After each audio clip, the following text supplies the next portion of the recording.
Your brand may be staying on top of current trends, but are you agile enough to stay relevant, resilient, and successful as customers, competition, and the world continues to change at a breakneck pace? I'm thrilled to share the newly revised version of my first book, The Agile Brand. I'm calling it The Agile Brand Revisited. It's been updated to reflect our continually changing world, and it provides 7 principles that form the backbone of an agile brand, offering detailed insights and actionable steps for incorporating them into your business strategy. This is the book that started it all, and I'm excited to share it with you. It's now available in print and digital formats and available everywhere. Learn more by going to the Agile Brand Guide website at www.agilebrandguide.com. Welcome to Season 5 of The Agile Brand with Greg Kihlstrom, where we talk with enterprise and technology platform leaders about the people, processes, and platforms that make marketing and customer experience successful, scalable, and sustainable. This is what creates an agile brand. I'm your host, Greg Kihlstrom, advisor and consultant for Fortune 1000 marketing and CX leaders and teams as principal and chief strategist at GK5A, and best-selling author, keynote speaker, entrepreneur, and Agile certified coach. The Agile Brand podcast is brought to you by TEKsystems, an industry leader in full-stack technology services, talent services, and real-world application. For more information, go to teksystems.com. To sign up for the Agile Brand newsletter and get the latest insights and articles on marketing technology and CX, or to purchase a copy of my latest book, House of the Customer, go to gregkihlstrom.com. You can also find all my books on Amazon and other retailers. And now on to the show. Today we're going to talk about using prediction to improve the customer experience. To help me discuss this topic, I'd like to welcome Andy Rossmeissl, CEO and co-founder of Faraday. Andy, welcome to the show. Oh, hey, thanks, Greg. Thanks so much for having me on the show. Yeah, looking forward to talking about this with you. So great topic. Looking forward to diving in. Yeah. But first, why don't we start by giving a little background on yourself and what led you to co-found Faraday? Yeah, totally. Thanks. I've been a lifelong programmer and designer, and after college got involved in some software companies, and ultimately just found 10 years ago that there was an opportunity to start offering this new kind of technology that hadn't quite really broken into the brand space to sort of the leading brands of the time. And actually, it's interesting. We started Faraday working exclusively with solar companies, which was a passion of mine and my co-founders 10 years ago. And we still do a little work in solar these days, but definitely broadened out from there. But yeah, that was how we got started.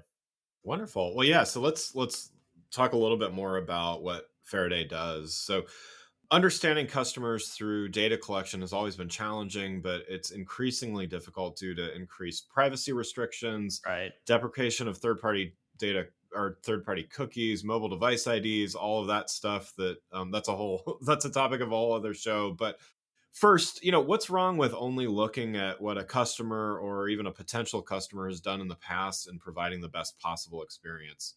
Yeah, it's a good question. First off, it's important I think, to understand that we're always going to be basing predictions off of what's happened in the past. Sure. So we extrapolate from there, but really the only way that predictive technologies can work is by carefully assessing history and trying to use a collision of a whole bunch of different kinds of data to uncover patterns. And that's both the power, it's also the risk, because as we know, the world is always changing and history is not always the best guide. But that is, number one, where we have to start. Yeah. So on Faraday's website, the platform is described as a prediction infrastructure for commerce. Yeah. Can you describe what this means and why prediction can be such a powerful tool? Yeah, exactly. We believe here at Faraday, and it's been really the spirit of the company since we started it, that prediction should be embedded in brands' workflows really throughout the organization. AI started with these, way back with Watson and things, very isolated systems. And culturally within organizations, as recently as several years ago, it was very typical for a data science team to be a siloed group, maybe underneath the CTO or analytics or something like that. And our vision here at Faraday is if we do our job right, and I think if the culture continues to progress the way it has, we won't need the term data scientist anymore. Mm. A joke I make a lot is we don't call ourselves word processors, even though we all Right. use word processors, right, in our jobs. And at a certain point, that became not a thing that you had to specialize in. And our view is that AI, if you think about it as a practical tool, just like a word processor, it's something that everybody should be able to use to do their job better. Yeah. Yeah. So I think most of the people listening to this show are at least somewhat aware of the move by Apple, Microsoft, and eventually Google to deprecate third-party cookies. So, Yeah. all the data privacy. Some people are well aware of it. Some people at least have a vague understanding that it's gonna be harder to rely on third-party data and enrichment and all that kind of stuff over the coming years, and in some cases it already is more difficult. What are the opportunities in this, let's just call it post cookie world, to understand customers better and provide them a better experience? Yeah, absolutely. I'm sure many of your listeners know this, but cookies were invented in 1995 for an e-commerce platform. So they've always been commercial. There was no, Yeah. kind of storied scientific purpose behind them, like many technologies in the early days of the web. But it really took less than a year for privacy experts at the time to start pointing out the issues. And at our company, Faraday, we've always had a policy against identifying customers with cookies. Our rule of thumb that we use here, which others may find useful, is we only identify people with identifiers they regularly share and can recite from memory. So address, phone, email, unless Greg, you happen to know your tracking cookies by heart, which most people don't when I Can't say that I do. pose the question. We all keep our address on the outside of our home, right? These are identifiers we know we have, we're willing to share. And, we think that those are legitimate identifiers. We've been feeling this way for 10 years. And I'm very happy, honestly, that society's catching up. And even, parts of big tech have really gotten on board. And, some people are looking for ways to get around it, loopholes, things like that. But, honestly, we're seeing a lot of good actors out there right now. And, it was a brief reign of the cookie, but, we've always felt like they're frankly fairly creepy and should probably go away. I think Yeah. the thing that marketers are going to have to kind of get comfortable with is that you're going to have to wait for people to identify themselves before you can identify them yourself, which is kind of a mouthful, but people are going to need to share identifiers, and we're not going to be able to just assign them without them knowing. And, it sounds kind of obvious when you say it like that, but I think maybe that's good evidence it's the right thing to do.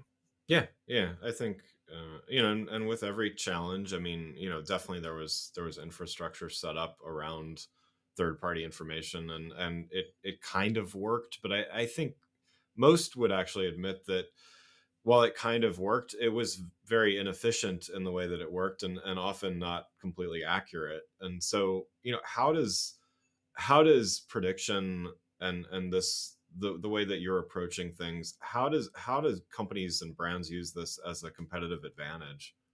Yeah, I mean, like I said, cookies had a brief reign and they certainly were popular, but they definitely gave us some bad habits. Yeah. When you think about personalization, it means a lot of different things to a lot of different people, but clearly, I think for most in the space, cookies are at the heart of that. And I honestly have a hard time even calling it personalization.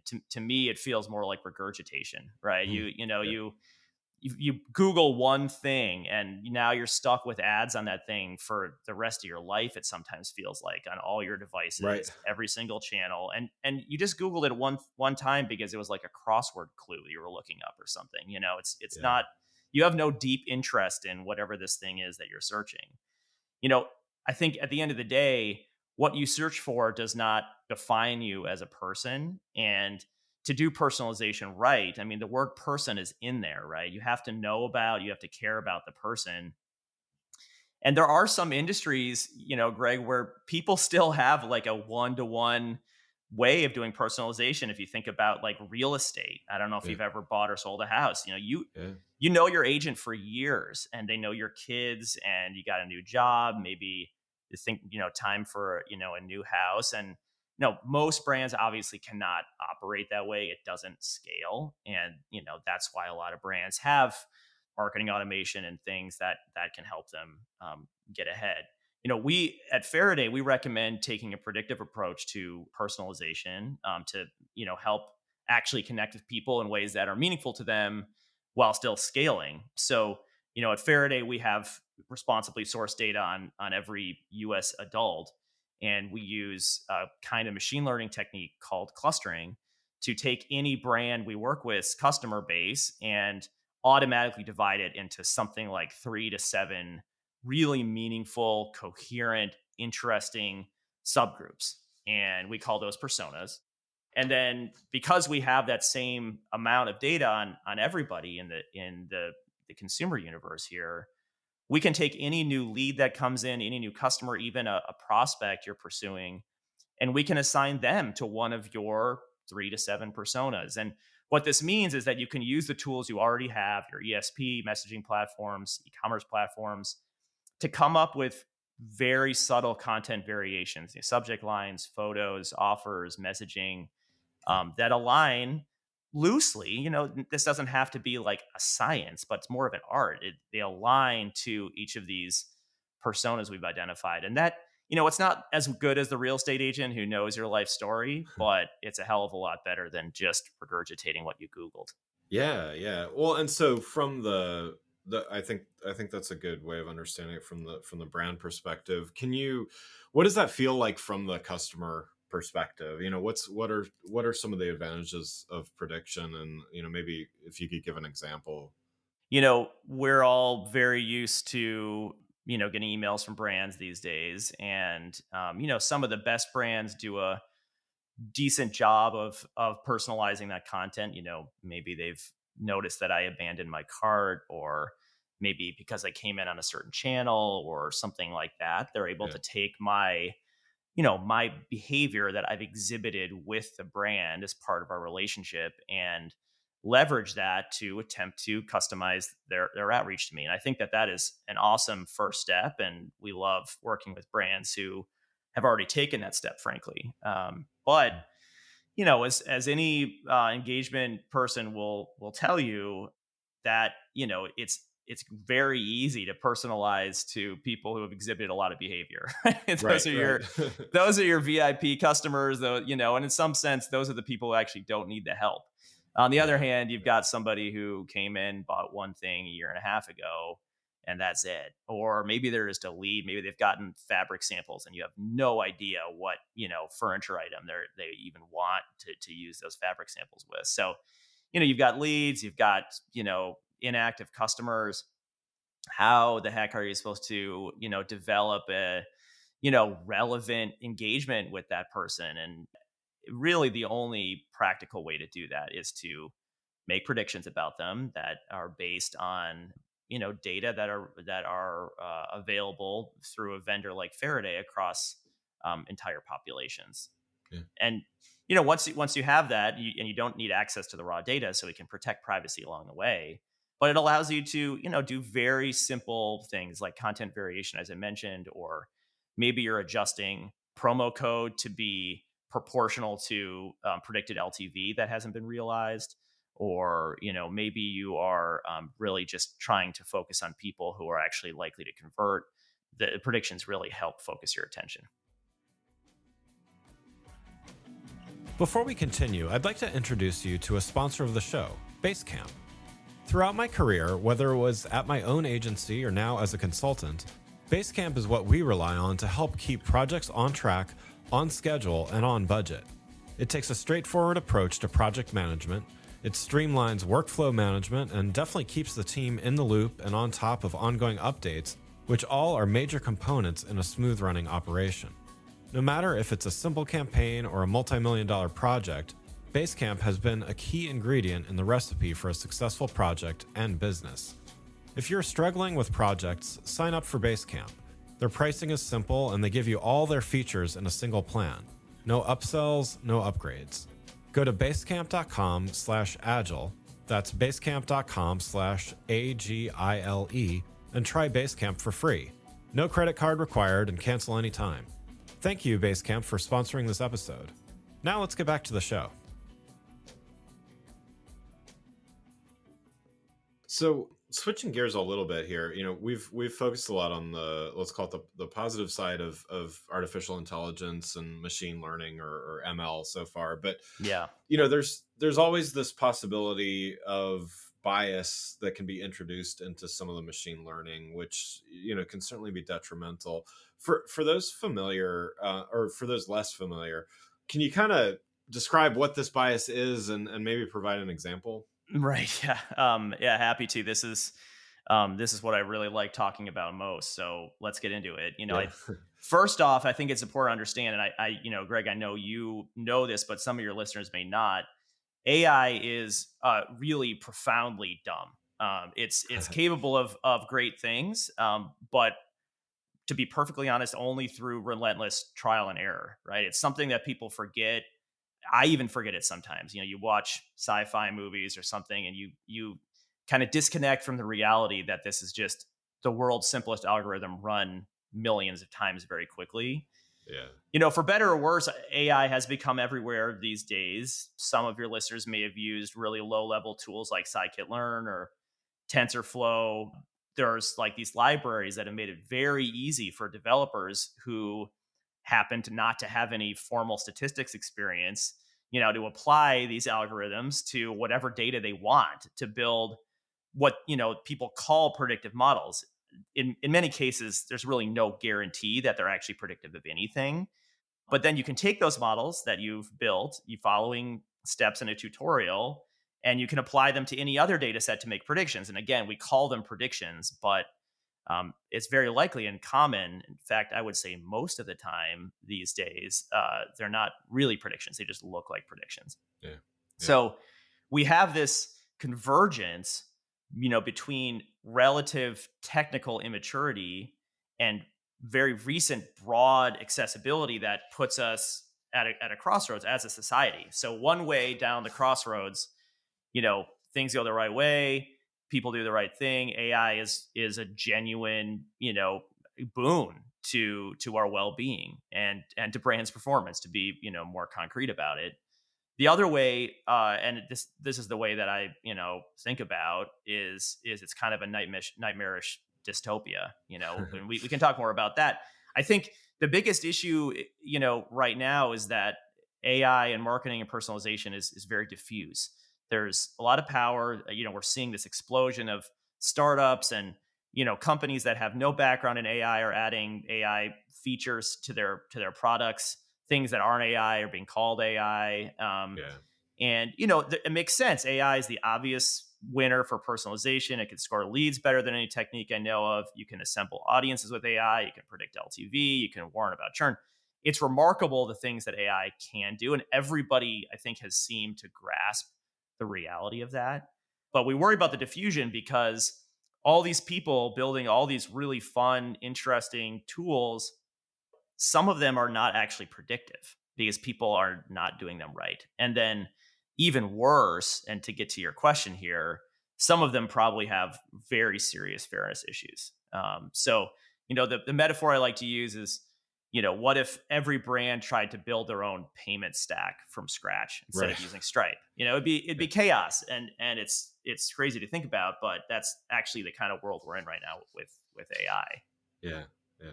So, you asked for some examples about bias, and bias is one of the problems that can emerge with naively applied AI techniques. It comes back to AI being very dumb. There's a lots of different kinds of data involved, but the key piece of data that these algorithms need is something called labels. These are, indications on historical data that these data are representative of certain things having happened in the past. And these algorithms, all they have to go off is the past, is history. And the problem is that history is deeply biased for many reasons, including, as we know, large groups of people have faced and continue to face systematic discrimination for a long time. Yeah. Yeah. And AI is amazing, but it's just frankly not smart enough to recognize that some of the patterns it's finding are because of injustice. It doesn't even know what justice or injustice is. right? So Yeah. if you are just kind of going out there and throwing algorithms at data sets, AI is going to notice these patterns and it's going to blithely sort of apply them and happily use them. And it's just going to perpetuate all of these biases out forever into the future because it's going to happen again. And then the next AI tool that was incorrectly implemented is going to notice that they've continued to happen and it's going to continue to build and build and build. It's not because AI is malicious or evil, it's because it's frankly very dumb. So, we're worried about diffuse AI here. Building models, making predictions, that's easy, and it's all the other stuff that's hard. And it's not that people are malicious or evil; it's just that they're very busy, and so they don't do it right. Yeah. Yeah. So how does a business mitigate against this bias? What are some things they can do? One I think important thing to note is that not all bias is bad. So I don't have my heart set on being bias free. There's some brands, that have products that are maybe more tuned to women or to younger people, and that's it's not necessarily bad then for their outreach to be biased in that way. And so we don't have to eliminate all bias, but Yeah. for me, it's more about bias being a conscious part of the conversation, right? So knowing it's there, being thoughtful about it. I ideally want to see a brand looking at an audience that they've, say, built with AI and being able to clearly see if it's biased, and many audiences are, but knowing then how it's biased, right? And maybe that bias is not surprising. Maybe it's good. Maybe it aligns to the product characteristics that are being sold. But if you're surprised by something there and it doesn't make sense, the good news is that people who have been working in the space for a long time have developed very straightforward techniques to mitigate bias. And some brands that we work with now are going a step further and they're actually not just eliminating bias to neutralize models' predictions, but actually invert that bias. So Mm. maybe they recognize that the way they communicated, sold, priced, offered in the past was disadvantaging certain populations. And now they want to overrepresent those populations in their outreach so that they can build a more inclusive community of customers. And that to me that's the next frontier. This sort of equity model, and one of the cool, I would say, side effects of that model, if and when it becomes more and more popular here, is that there will be short term cost, right? Your brand plays really well to the audience it's played well to in the past, and so it's going to take a short term cost to invert any bias out there. But I think there's a long-term investment that's being made to broaden, the ultimate universe of customers. And because this decision is being made in the Faraday platform and elsewhere, we can actually start to understand the ultimate dollar price on fairness. And that to me is maybe the most interesting outcome of our work here. Yeah. Yeah. That is interesting. Do you see the role of ethics growing, or maybe put a different way? Do you see the role of ethics and bias in AI and machine learning as a maybe a separate and distinct role that's going to grow, or do you see that as it's kind of everybody's job, or or maybe all of the above? But how do you see this role of kind of ensuring that things are equitable and ethical and all these things as the use of AI and ML continues to grow? Yeah. I would the thing I compare it to, because I get this question a lot, is security. Yeah. So, 20 years ago, there wasn't certainly there were people interested in IT security, but it was not the kind of militarized community that it is now. We're quite frankly bombarded by attacks all the time. Not Faraday specifically, but everybody on the internet, Yeah. and we've all had to develop a sixth sense, a little bit of skepticism. We can look at an email and pretty quickly tell whether it's phishing or whether it's genuine. And for businesses working with a lot of data, it obviously goes a lot farther than just relying on people's intuition. We have penetration testing, and we have SOC 2 audits and things like that. And part of all of those security regimes within large tech organizations is employee training. It's awareness. They do fire drills. At Faraday, we have all kinds of security questionnaires we fill out once a month. And it's just become a deep part of our culture. And, it's not uncommon and hasn't been for a decade now for any new client we work with to send over a security form and say, fill this out, let us know what you're doing on security. And I'm really happy to report, Greg, that just over the last 12 months, maybe 18 months, we've started to see responsible AI questionnaires being sent to us, not quite as often as security ones, but the pace is picking up. And I Yeah. think that's kind of the canary out there saying this is now an institutional priority for organizations of a lot of different sizes. We care about this. These organizations have policies just like they have for security around responsible AI, part of which is ethics. And I'm really happy about that. I'm frankly a Yeah. little surprised, but very pleased that the culture is really coming around. That's great to hear. Well, one last question before we wrap up, and to kind of go back to the first topic we were talking about prediction. So your business helps other businesses deal with predicting outcomes, Mhm. but how do you measure the success of your predictions? How do you know that you're achieving what you need to achieve? Yeah, well, I'll give you a technical answer and then what Definitely. really happens. So we built into Faraday is functionality to support both holdouts and control groups. And just a quick primer on those for folks who aren't familiar. Mm. A holdout is where you're considering treating a given group of people with some kind of intervention, so an ad or an email or something of that nature. And what you do, having assembled the list of people you want to target, is you take a certain portion of it, say 5%, and you actually don't treat that group. That's why it's called a holdout. You kind of hold them out. And the point behind that is you get to then run the treatment to the other 95%. And hooray, a lot of people convert or click or buy or whatever the ultimate goal is. And you're very, very happy about that. But then you look at the 5% holdout and you see that that group of people converted at the same exact rate. And you realize that there's just a population out there that's naturally inclined to take this action. And in fact, all the money you spent on the advertising or the outreach or the event or whatever it was actually added no value, because that group of people is clearly converting at the same rate, regardless if they were treated or not. Mm. So holdouts are a way to determine whether or not the treatment is effective.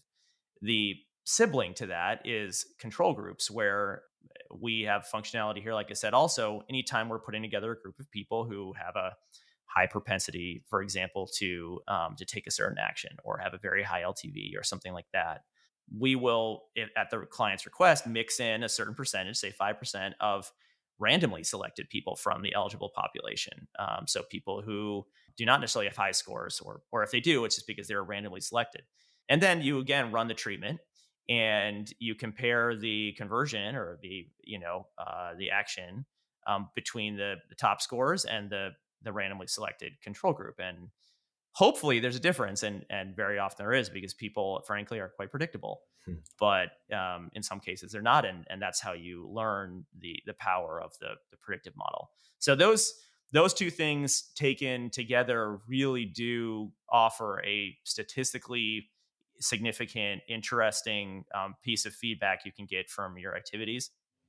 And we Yeah. offer it. The secret I'm going to let you in on here, Greg, is that in the last year, I think zero of our clients have actually used those features. And I don't blame them. It's they've got their own tracking. One of the things that we're very lucky about here at Faraday is we're embedding predictions in existing tools, existing stacks, Yeah. existing workflows. Yeah. And those, as you know, in 2022, marketing tools are instrumented, top to bottom. And people have analytics platforms for their analytics platforms. And Right. so Right. it's quite simple for a brand to say, all right, well, here's a workflow where we're not using predictions, and here's a workflow where we are, and you can compare the outcomes. And frankly, that's a lot better than us doing it, because they know their business better than we do. Yeah, yeah. Well, great. Well, again, I'd like to thank Andy Rossmeissl, CEO and co-founder of Faraday, for joining the show. You can learn more about Andy and Faraday by following the links in the show notes. Talk with you next week. Thanks again for listening to the Agile Brand with Greg Kihlstrom podcast, brought to you by Tech Systems. If you enjoyed the show, please take a minute to subscribe on your podcast channel of choice and leave us a rating so that others can find the show more easily. You can access more episodes of the show at www.gregkilstrom.com. That's GregKilstrom.com. To get a copy of my latest book, House of the Customer, visit my website, or you can find it on Amazon or other retailers. The Agile brand is produced by Missing Link, a Latina-owned, strategy-driven, creatively fueled production co-op. From ideation to creation, they craft human connections through intelligent, engaging, and informative content. Until next time, stay agile.